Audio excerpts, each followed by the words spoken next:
So we will now discuss sample problem number 1 under the topic of combined axial and bending. So we have a W18 by 50 tension member with no holes is subjected to axial load of PDL is equals to 120 kilonewton and P live load is equals to 150 kilonewton. So for this one, we have a structural member. So we have a tension member here. So with no holes. Okay. It is also subjected with bending moments of MDLY. So we are talking about moment due to dead load along y-axis. So we have 30 kilonewton meter. Moment due to live load along y-axis, which is equal to 50 kilonewton meter. So we will going to use A992 grade 50 steel. So we are tasked to determine if the section is adequate to carry the loads. So for this one, when we are checking for the adequacy of our steel member, so this problem is under investigation problem. So we will going to find out if W18 by 50 is safe to carry these loads. So for that, siyempre, we will going to cite yung mga properties ng W18 by 50. So you can use yung pinost ko sa Google Classroom natin about dun sa Excel file. So just take note na yung mga nakalagay doon is in English unit. So you just need to convert those units into metric unit. So for this one, it is already converted into metric unit. So yung area natin naka mm squared, yung depth that is in mm. So base of the flange, mm, thickness of the web, thickness of the flange, K design, K1, and so on and so forth. Basta't naka-metric po tayo dito.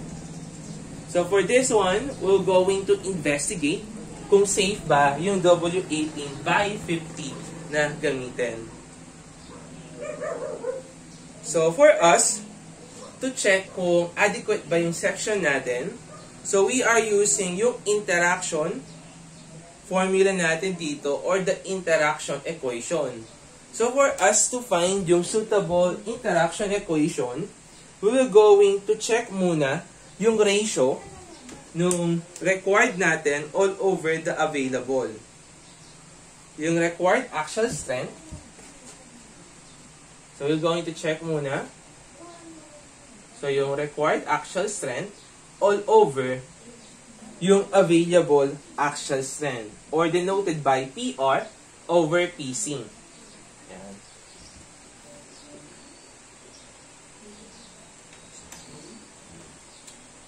So, hahanapin natin kung less than or equal ba yan or greater than naman sa value na 0.2. So, for this one, hanapin muna natin yung value ng PR natin or the required axial strength. So, kapag sinabi nating axial, meaning to say, yung load natin, it is acting perpendicularly dun sa section ng steel natin. So, let's solve for the required axial strength or the P sub R. So, yung P sub R natin, yun mismo yung load natin. So, first of all, we're going to use yung Lrfd method. So, if we were going to use Lrfd, meaning to say, meron tayong mga reduction factor na ilalagay sa mga loads natin. So, for this one, so under the code, yung reduction factor natin for Lrfd, that is equal to 0.9.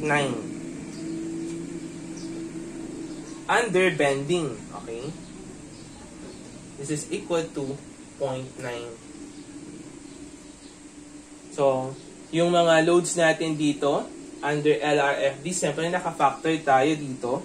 So, we have 1.2 PDL plus 1.6 PLL. And So we have also 1.4 PDL. So meron tayong dalawang factored load condition dito. So we're going to apply. So unahin muna natin yung first load combination natin. So we have here, which is equal to, so PR, so 1.2 multiplied by PDL, which is equal to 120 plus 1.6 multiplied by the PLL, which is equal to 150 kilonewton. So you have a value of 384 kilonewton. Yung isa naman natin, which is equal to 1.4 PDL. So the value of these is equal to 168 kilonewton. So when we are talking about load combinations, yung ina-adapt natin dito is yung higher na value. So for this one, between 384 and 168, obviously, 384 is greater than 168. So we are going to adopt 384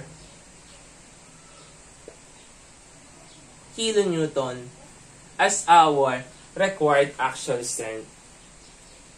So next naman, after computing for the value of your required axial strength, we will now solve for the value of our P sub C o yung tinatawag nating available axial strength.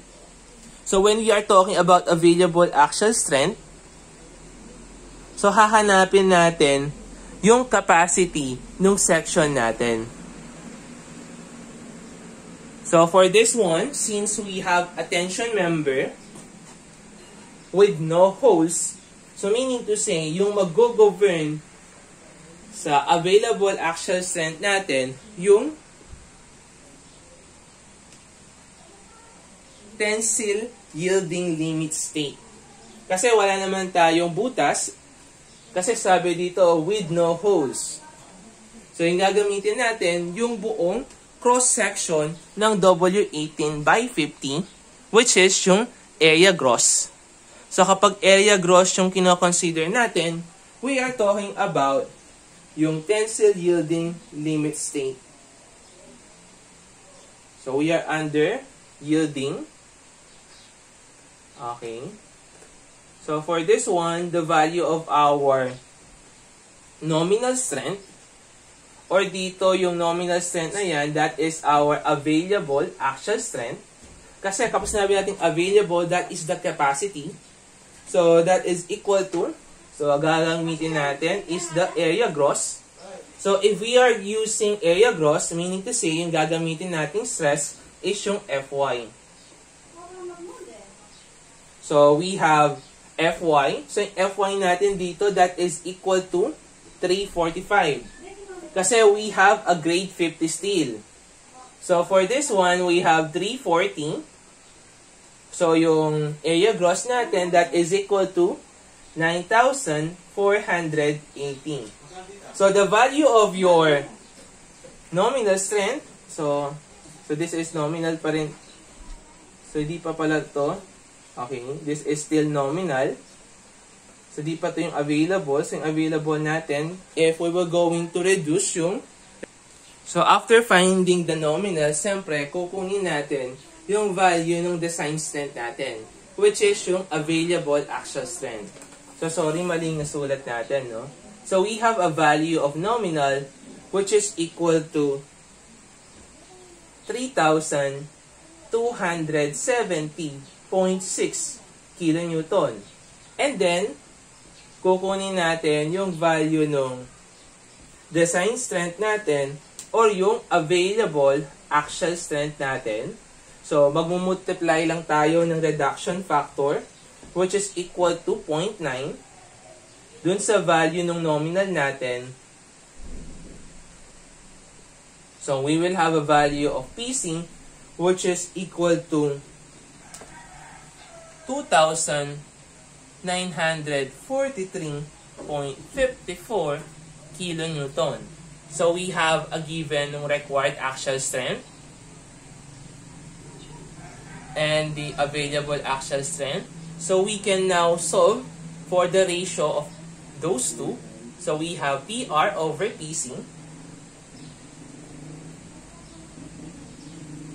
So yung PR natin, that is, so this is 384. 384 over 2,943.54. So we have a value of 0.1305. So this one is less than 0.2. So meaning to say, if it is less than 0.2, gagamitin natin yung equation. So we will going to use equation 508.1-1b. Or, ito yung gagamitin nating equation. PR over PC plus, siyempre yung bending natin, una is the MRX along the x-axis. So, susunod is MCX plus yung MRY over MCY. So, yung purpose natin dito is malaman lang. So, this is PR over 2PC. So, yung purpose dun sa pagkuha ng ratio natin is para malaman lang kung ano yung gagamitin nating suitable interaction equation. So, para maging safe or adequate yung section natin, this equation must satisfy na less than or equal dapat yan to 1.0 para maging safe yung W18/50. So, hanapin natin yung mga values natin sa MRY, MCY, MRX, at saka MCX. Kasi nga, meron na tayong mga values for PR and PC. So, for this one, unahin muna natin kunin yung value ng MRY and the value of your MCY. So, MRY, yung gagawin lang naman natin is we will going to refer sa mga loadings natin. MCY naman, hahanapin natin yung capacity ng section natin. So, let's solve first. Solve for MRY and MCY. So, MRY muna yung gamitin natin. So, for this one, since Lrfd tayo, MRY, so that is, we have 1.2 M DL along Y plus 1.6 M LL along Y. Or, yung isa pa nating load combination, which is equal to 1.4 MDL with respect to Y. So, for this one, hanapin lang natin, substitute lang natin yung mga values natin. So, we have 1.2 MDL along Y. We have 30 kilonewton meter plus 1.6 MLL along Y. So, we have here, which is equal to 50 kilonewton. So, we have a value which is equal to 116 kilonewton meter. Then, gamitin natin yung susunod na load combination. So, we have 1.4 multiplied by 30. So, we will have a value of 42 kilonewton meter. Siyempre, yung gagamitin natin dito is yung higher na value. So, the value of our MRY is now equal to 116 kilonewton meter o yung tinatawag nating required moment strength about y-axis. So, after nating makuha yung actual natin or the required moment, hanapin naman natin yung value ng available moment strength natin o yung tinatawag nating capacity mismo ng beam natin. na kaya niyang dalhin. So for that, we will going to apply yung natutunan natin dun sa flexure. Kasi nga, yung topic natin, it is a combination of axial and flexure. So natapos na natin kunin yung axial, then we will going to solve now using flexure naman. So siyempre, combination siya ng bending at saka axial. So yung bend, when we are talking about bending, so under tayo sa flexure, so gagamitin natin dito yung nasa module 2 natin. So hahanapin natin yung value ng capacity ng section natin. So for this one, mahaba-habang procedure to compute for the value of your MCY or the available moment capacity. So, check muna natin yung compactness. Check compactness muna tayo dito. So, unang-unang gagawin natin dito is flange muna. So, let's check for compactness of flange. So, kunin natin yung width to thickness ratio niya. So, we have BF, which is equal to 191 over 2 multiplied by the thickness of flange na 14.5. So, yung value niya is equal to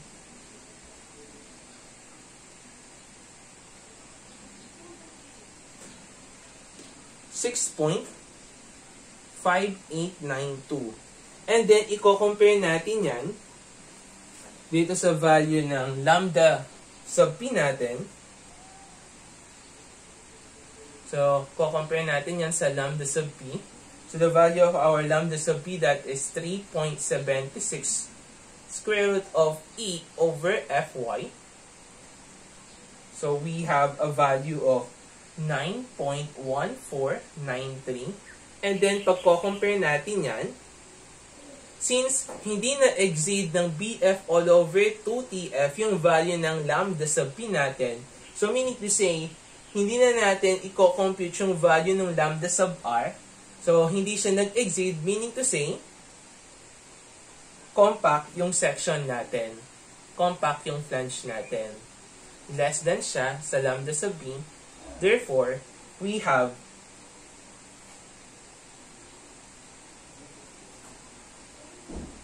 flange is compact. So, kung na-check natin yung flange, siyempre, i-check din natin yung compactness ng web natin. Pero usually, compact yung web natin.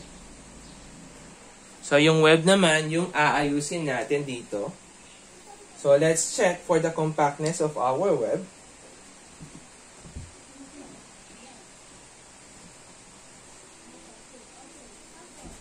So, for this one, yung gagamitin nating formula,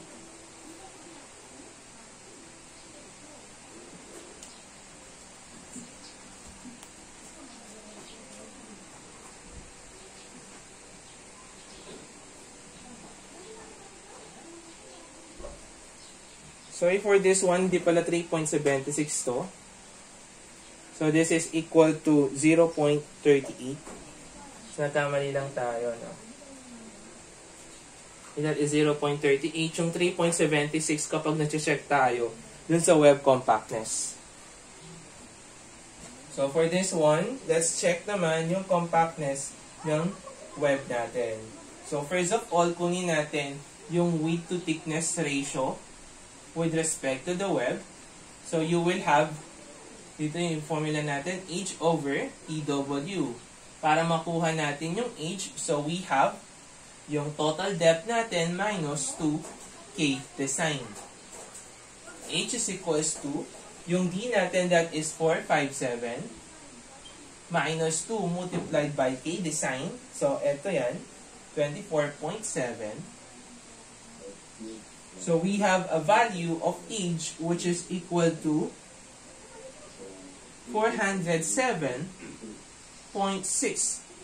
mm. And now, we're going to calculate dun sa width to thickness ratio natin. So we have 407.6 divided by the thickness of the web, which is equal to 9.02. So you will have a value of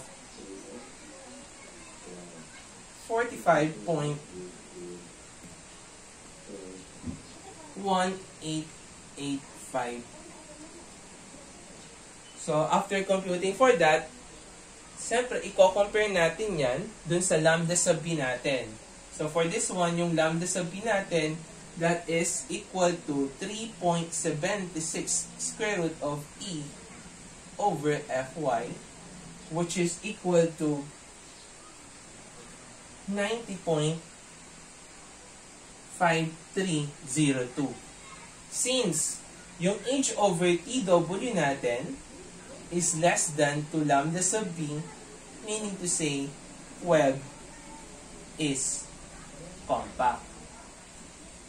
So after checking for the compactness of the flange and web, so we will now go in to solve for the value ng available moment natin, or the capacity of our section.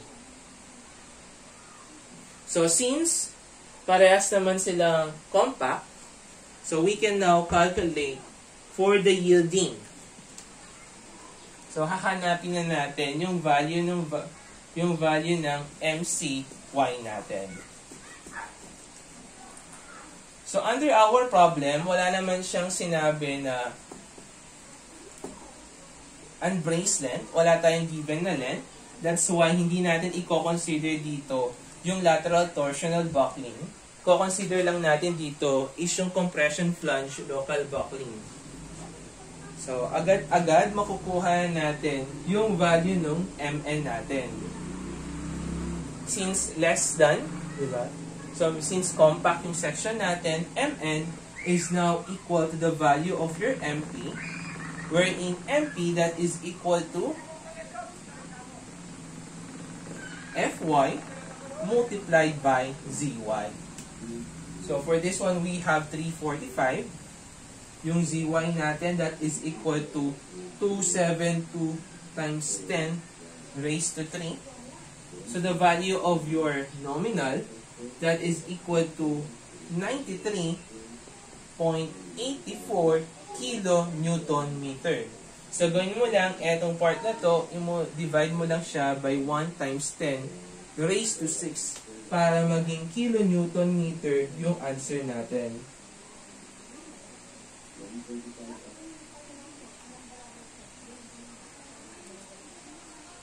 Okay. Or, so, yun lang naman. And then, we can now solve for the value of your MCY. So, ito yung available natin, available moment strength, o yung capacity ng section natin. So, for this one, yung nakuha nating MN, imumultiply lang natin yan sa reduction factor natin sa bending. So, since bending tayo, that is equal to 0.9 multiplied by 93.84. So, the value of your MCY is now equal to 84.456 kilonewton meter. So, nakuha na natin yung value ng MRY natin and the value of your MCY. So, next, kunin naman natin yung value ng MRX natin and the value of your MCX. Kaso nga lang, di ba? We will going to cancel etong MRX natin at saka MCX kasi nga wala namang specified loads na naka-indicate sa problem na naka-apply along x-axis. So, we will just disregard this equation. So, kompleto na yung mga data natin. So, pwede na natin gamitin etong interaction equation natin. So, we have a value of PR, which is equal to 384, divided by the value of your available axial strength na 2,943.54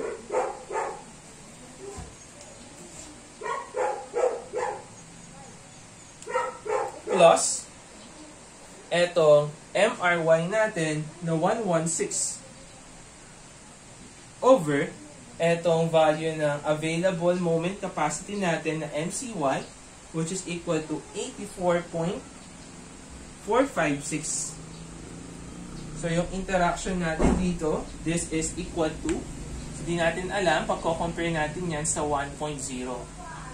So for this one, yung value ng equation natin, that is equal to 1.4387, which is greater than siya sa 1.0. So meaning to say,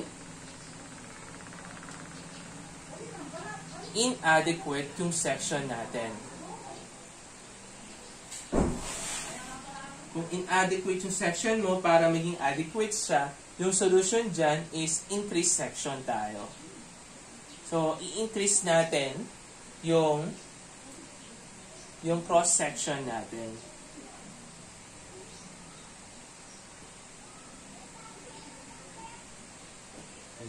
So, that is the use kapag LRFD yung gamit natin. So, using naman sa ASD, so next part natin is under naman sa ASD. So, under ASD, yung gagamitin natin dito is a factor of safety. So, yung factor of safety natin dito, that is 1.67. So, hanapin muna natin. Same lang naman yung equation na gagamitin natin. Ito pa rin. Kaso nga lang, mag-iiba lang yung mga values natin sa PR, PC, MRY, tsaka MCY. Kasi nga yung gagamitin nating mga loads dito, mga service loads lang. So kunin muna natin yung value ng PR natin. So, that is only the summation ng dead load at saka ng live load. So, we will have 120 plus 115. So, you will have 270 kilonewton. So, ito yung required axial strength natin. Next naman, yung pagkuha ng available axial strength natin. So, yung nominal natin na 3,270.6. Gagawin lang natin is i-divide lang natin yan by a safety factor of 1.67 para makuha natin yung available axial strength, which is equal to 1,958.44 kilonewton. So, after that, siyempre, so, check natin ulit yung ratio ng PR at saka ng PC. If it is less than siya sa 0.2, ito yung gagamitin nating equation. If it is not, we're going to introduce another equation. So, let's check first, no, using ASD. So, by assumption, kung titingnan natin, siyempre marami tayong mag-iiba sa mga data natin kasi nga, service loads na yung gagamitin natin. So, meaning to say, back to zero tayo dito. So, yung PR natin, check na natin yung ratio niya. So, we have a value of your PR here, which is equal to 270 over yung PC natin na 1,958.44.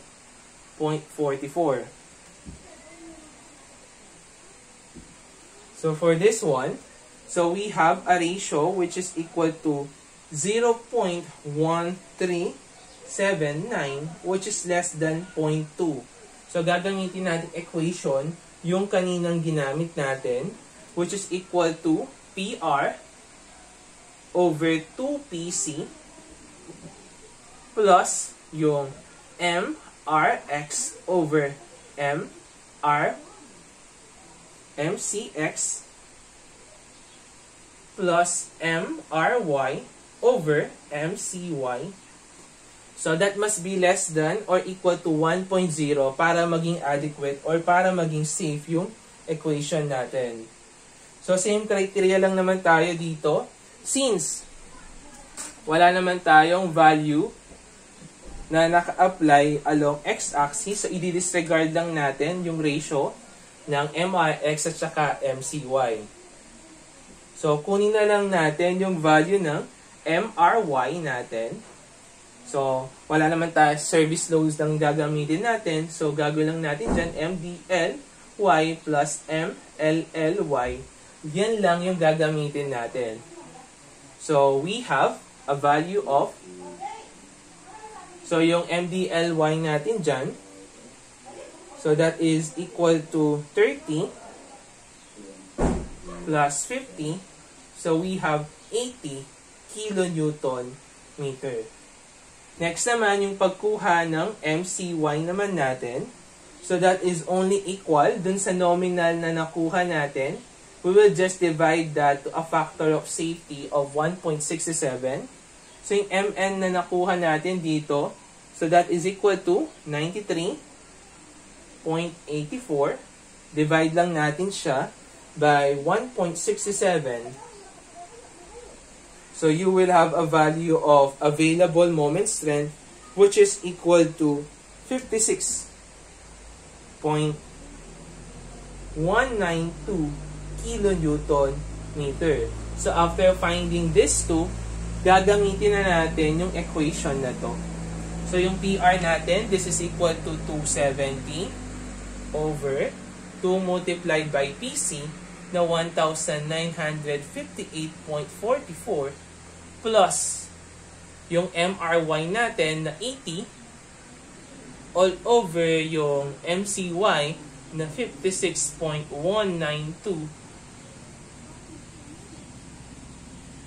So, i-check natin yan. I-check natin, ipagko-compare natin yan sa 1.0.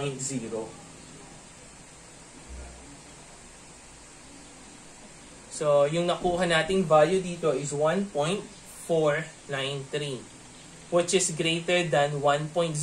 So, meaning to say, inadequate yung section natin. So, we're going to increase the section para maging safe siya.